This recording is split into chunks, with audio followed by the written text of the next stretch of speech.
Assalamualaikum warahmatullahi wabarakatuh. Halo guys, welcome back to my channel. Di sini saya dapat tugas baru nih guys untuk UTS mata kuliah teknologi terbaru dan big data. Langsung saja kita lanjut ke slide berikutnya. Nah, perkenalan singkat dulu. Perkenalkan, nama saya Muhammad Irwanuddin Prasetyo, NIM 231101067. Saya program studi Teknik Informatika semester 5 di Universitas Nahdlatul Ulama Sunan Giri Bojonegoro atau yang lebih dikenal dengan UNUGIRI. UNUGIRI merupakan perguruan tinggi yang berlandaskan nilai-nilai keislaman Ahlus Sunnah wal Jamaah An-Nahdliyah dan berkomitmen untuk mengembangkan ilmu pengetahuan teknologi dan inovasi yang bermanfaat bagi masyarakat luas.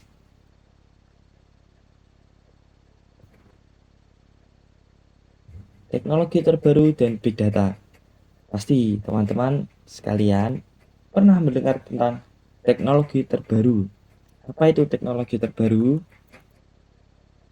Teknologi terbaru atau emerging technology adalah teknologi yang masih dalam tahap berkembang namun memiliki potensi besar mengubah kehidupan manusia baik dalam aspek sosial, ekonomi, pekerjaan maupun pendidikan. Nah, ada juga nih ciri-cirinya teknologi terbaru. Yang pertama, belum digunakan secara massal, masih dalam pengembangan. Terus yang kedua, memiliki dampak besar atau disruptif. Yang ketiga, memanfaatkan komputasi modern dan data. Yang keempat, terus meningkat dan berevolusi dengan cepat. Nah, ada juga nih contoh-contohnya. Yang pertama yaitu artificial intelligence atau yang lebih dikenal dengan AI. AI sendiri bisa digunakan biasanya otomasi, terus machine learning, chatbot, dan computer vision. Terus yang kedua yaitu Internet of Things atau yang disingkat IoT. Biasanya digunakan untuk sensor pintar, smart home, dan smart city. Yang ketiga, cloud computing digunakan untuk penyimpanan data skala besar atau server online. Yang keempat, blockchain biasanya digunakan untuk sistem terdesentralisasi untuk keamanan transaksi digital. Yang kelima, robotik dan automation bisa digunakan untuk industri logistik kesehatan. Yang keenam, augmented reality dan virtual reality atau biasa disingkat AR atau VR bisa digunakan untuk simulasi edukasi dan hiburan. Terus yang ketujuh yaitu cyber security, biasanya pengamanan sistem digital dari ancaman serangan. Terus yang kelima yaitu 5G teknologi, akses internet kecepatan ultra tinggi.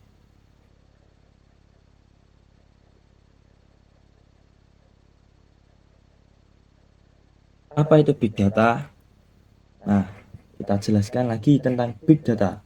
Definisi big data yaitu adalah kumpulan data yang jumlahnya sangat besar, sangat cepat bertambah, dan sangat beragam sehingga tidak dapat diolah menggunakan metode tradisional seperti Excel atau database biasa. Sumber datanya biasanya media sosial, komentar like, foto, video, terus dari sensor IoT, data mesin, suhu, dan lokasi. Terus transaksi digital biasanya e-commerce dan pembayaran online. Terus administrasi pemerintahan itu biasanya data penduduk. Big data menjadi dasar dalam pengembangan kecerdasan buatan dan otomasi modern. Nah, lanjut lagi tentang 5V Big Data. Yang pertama yaitu volume. Volume sendiri adalah data berukuran sangat besar, terabit hingga petabit. Terus yang kedua yaitu velocity, data datang dari secara cepat atau real time. Terus yang ketiga yaitu variety, format data bermacam-macam, biasanya teks, gambar, suara, video.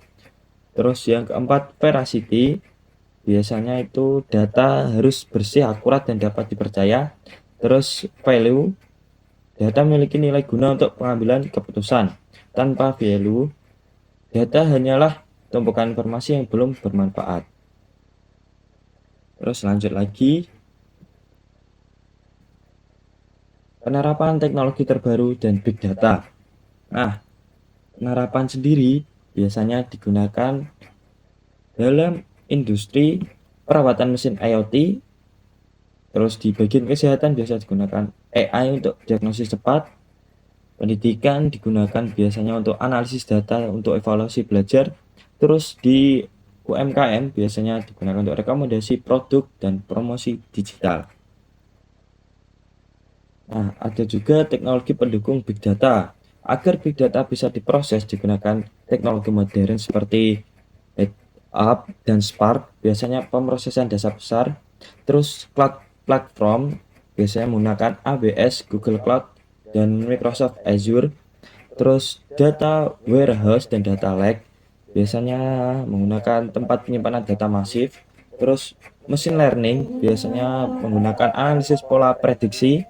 Terus visualisasi data biasanya menggunakan dashboard untuk keputusan bisnis. Terus slide selanjutnya langsung saja kita next. Contoh nyata di Indonesia, seperti di aplikasi Gojek atau Grab menggunakan analitik big data untuk rekomendasi restoran, harga dinamis, estimasi waktu tiba atau ETA. Terus yang kedua yaitu rumah sakit. AI digunakan untuk membaca hasil ronsen dan deteksi dini penyakit. Terus yang ketiga yaitu BCA atau Mandiri Fraud Detection menggunakan AI untuk mendeteksi transaksi mencurigakan.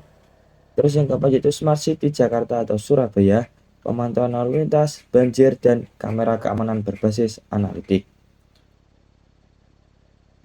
Oke, next.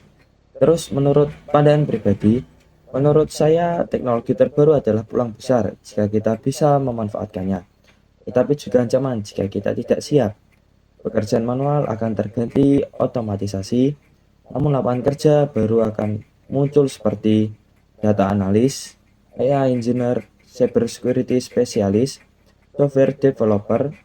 Teknologi akan membuat hidup lebih mudah, tetapi literasi digital harus ditingkatkan untuk menghindari dampak negatif seperti cyberbullying, hoax, dan penyalahgunaan data pribadi.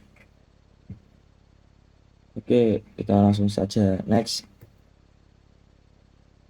Nah, di sini ada data riset pertumbuhan big data di dunia. Menurut Statista 2024, pasar big data global akan mencapai 401 miliar US dollar pada tahun 2030. 90% data dunia dihasilkan dalam 2 tahun terakhir.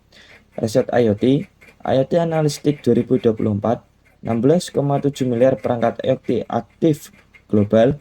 Indonesia pasar IoT menembus 7,5 miliar US dollar pada 2025. Oke, lanjut. Untuk etika tantangan teknologi, beberapa tantangan dan penggunaan teknologi terbaru. Yang pertama itu keamanan dan privasi data, kesenjangan digital antar wilayah, ketergantungan berlebihan terhadap teknologi. Etika yang harus dijaga yaitu pertama menggunakan teknologi untuk kebaikan, yang kedua itu transparansi dalam pengolahan data, yang ketiga menjaga keamanan dan kerahasiaan informasi pribadi. Kesimpulannya, teknologi terbaru dan big data mengubah semua sektor kehidupan. Mahasiswa harus siap menghadapi era transformasi digital. Teknologi terbaru dan big data adalah fondasi masa depan. Dengan memahami dan memanfaatkannya, kita dapat menciptakan inovasi yang membantu manusia.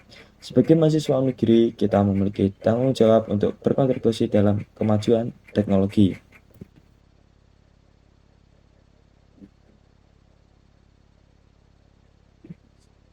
Terima kasih presentasi tugas untuk hari ini.